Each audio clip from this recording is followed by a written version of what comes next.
Welcome na naman sa isang travel suggestion. Hindi lang pang NCR na which is bigay ko is yung date suggestions. How about from outside Manila?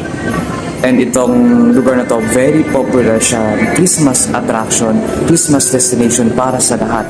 Baguio. Hindi lang ni-feature ko yung Pampanga which is the Christmas capital. Parang feeling ko itong Baguio, sub-capital, sub-Christmas capital na to ng Pilipinas. Hindi lang summer capital nga naman. Grabe ka na Baguio. So itong Baguio, I will give you 3 attractions for Baguio. One is Baguio Country Club Christmas Village. This is their top tier Christmas attraction. Lahat na nandun, snow, lahat na makikita mo, yung kanilang mga parade na mga mascots, and also yung mga shows na nandun, not